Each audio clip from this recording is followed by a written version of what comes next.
అన్న నమస్తే అన్న. ఏం పేరు? మహేష్ అన్న. మహేష్ అన్న, ఇది జూబ్లీ హిల్స్ ఉప ఎన్నిక. ఇప్పుడు మనం by election. Yes.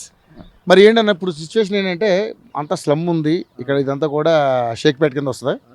Okay. So మరి ఇప్పుడు ప్రధానంగా చూసుకుంటే 3 పార్టీలు కూడా గట్టిగా ఫైట్ చేస్తూ ఉన్నాయి. కాంగ్రెస్ పార్టీ ఉంది, బీఆర్ఎస్ ఉంది, బీజేపీ ఉంది. సో ఏంటన్న ఎవరికి ఎడ్జి కనపడుతుంది ఇక్కడ? నవీన్ యాదవ్ ఉన్నాడు, తర్వాత సునీత గారు ఉన్నారు, Maganti Gopinath garu misses, at the same time Lankala Deepak Reddy BJP నుంచి.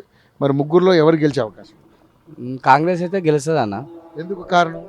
ఎందుకు కారణం అంటే ఇప్పుడు టీఆర్ఎస్ వాళ్ళు 10 సంవత్సరాల నుంచి ఏం చేయలేరన్న. మాకు ఏం చేశారు? రోడ్లు చూడు, కెమెరా పెట్టి రోడ్డు చూస్తే తెలుస్తుంది నీకు.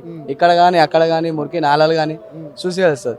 ఆ పార్టీలు ఎట్లుందంటే పైనుంచి వచ్చి లీడర్లు మాత్రం తిన్నారు కానీ గరీబ్ వాళ్ళకి ఏం వేయలేరు అన్న. దళితాబాద్ కూడా 10 ఏళ్ళు గిట దళితాబాద్ అని చెప్పి వాళ్ళ పార్టీలో వాళ్ళే తిన్నారు. గరీబ్ వాళ్ళకి ఇచ్చిరా? ఇవ్వలేరు. ఏం పనులు చేసిరని చెప్పాలి? ఒక చీర అదొకటి కప్పు ఇచ్చిరు అంతే, బతుకమ్మ చీర అని చెప్పి ఆ కప్పు, అది ఆశపడి వేరు తప్ప ఏ పనులు చేయలేరు. కావాల్సిన పనులు అయితే ఏవి చేయలేరు. పెన్షన్ 2000 చేసింది ఆ పార్టీ అన్న. పెన్షన్ 2000 చేసింది అన్న. చేసిన ఇప్పుడు చేయని గిట్ట ఉన్నాయి కదా. అయితే ఇప్పుడు కాంగ్రెస్ చేసినాయి ఇవన్నీ, ఇల్లు ఇచ్చినాయి కూడా కాంగ్రెస్, గవర్నమెంట్ క్వార్టర్స్ మొత్తం కాంగ్రెస్ ప్రభుత్వం. ఇవన్నీ కాంగ్రెస్ ప్రభుత్వం. ఇందిరమ్మ ఇల్లు ఇవన్నీ, ఇందిరమ్మ ఇల్లు ఇవన్నీ మళ్ళా ఆ పీరియడ్లో అంతా అవుతుంది. కాంగ్రెస్ పీరియడ్లో అయినాయి. ఇప్పుడు కొత్తగా ఇచ్చింది ఏం లేదు. డబల్ బెడ్రూమ్ ఈడేడు ఇచ్చిరు, అక్కడ ఇచ్చిరు. ఇచ్చినా కానీ ఎవరు ఇచ్చిరు? అందులోకి పైసలు ఇచ్చిన వాళ్ళు వాళ్ళకే ఇచ్చిరు. గరీబ్ చూసి ఎవరు ఇవ్వలేడు.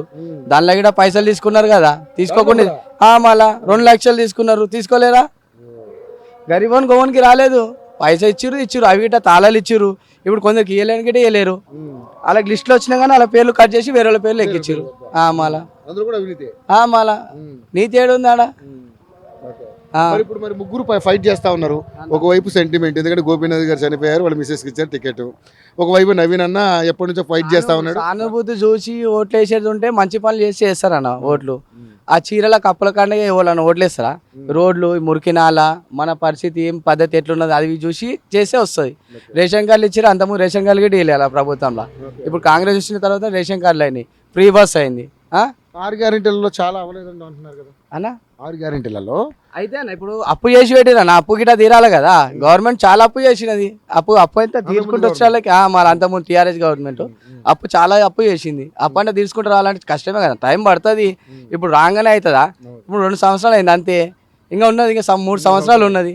అప్పట్లో కూడా వెయిట్ చేయండి. కంపల్సరీ అయితే పనులు అవుతాయి. కంపల్సరీ అయితే పనులు అవుతాయి. ఇప్పుడు నవీన్ అన్న అండ్ సునీత గారు అండ్ లంకల దీపక్ రెడ్డి గారు. నవీన్ అన్న అంటే ఇప్పుడు నాయనన్న గురించి చెప్పాలంటే ఇప్పుడు పార్టీలో లేకున్నా కానీ వాళ్ళ మనస్తత్వం అంటే ఎవరన్నా గరీబోడు వచ్చి అన్న ఈ సాయం ఉందంటే కంపల్సరీ చేస్తారన్న. ఆధార్ డోర్ కొట్టినా సాయం చేసే మనస్తత్వం నవీన్ అన్న వాళ్ళది. పార్టీతో సంబంధం లేదు. పార్టీ లీడర్ ఇప్పుడు లీడర్గా ఫస్ట్ ఇప్పుడు పార్టీలో వచ్చి అన్న లీడర్గా అయితే మంచి పేరున్నది అన్న అన్నకైతే. సో ఆయనకి అవకాశం. ఇప్పుడు శ్రీశైలం అని గరీబోలో పెళ్లి చేసిరు రేణుకా అనే టైం అని. ఇప్పుడు అడుగురు ఇక్కడ బస్సులోకి పోయి చెప్తారు. ఆమె గరీబ్ ఆమె పెళ్లి కూడా చేసిరు అప్పట్లోనే.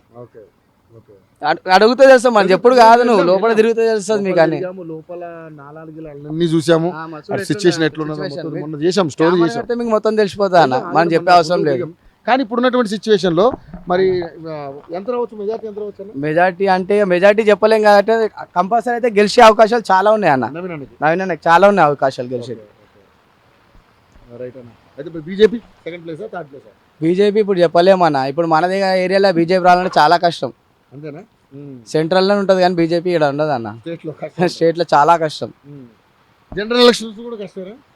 జనరల్ ఎలక్షన్లో ఇప్పుడు జనరల్ ఎలక్షన్లకి అయితే కష్టమే కదా. ఇప్పుడు మైనారిటీస్ ఉన్నారు, వాళ్ళు ఉన్నారు, వీళ్ళు ఉన్నారు. ఇప్పుడు ఎవరు రాలేదు ఉంటుంది. ఇప్పుడు మంచి చేసినాకే ముందుకు చూస్తారు కదా అన్న ఏదైనా కానీ. ఇప్పుడు వచ్చిరు కాంగ్రెస్ ప్రభుత్వం వచ్చినాక ఇప్పుడు రోడ్ శాంక్షన్ అయింది, మా దగ్గర బొందలగడ శాంక్షన్ అయింది. ఇప్పుడు మురికి కాలువలకి ఎన్నో కోట్లు శాంక్షన్ చేసిరు. అవన్నీ అయిపోయినాయి. మెల్లగా చేస్తారు అంటే చడంగా వేయరు కదా వాళ్ళు. చేసి ఇప్పుడు 2 సంవత్సరాలు పని చేస్తారు, నెక్స్ట్ గెలిపించుకునే అవకాశం ఉంటుంది కదా అన్న. పని చేయకపోతే మళ్ళీ గెలిపించుకుంటారా? గెలిపించుకునే అవకాశాలు లేవు కదా. వాళ్ళు 10 సంవత్సరాలు గెలిచిరు, మళ్ళీ వాళ్ళు ఏం చేసిరు? మళ్ళీ ఒక మాట ఏం లేదు. చూస్తే తెలుసా కెమెరా పట్టుకొని ఏమున్నది ఏం లేదు అనేది. Thank you so much.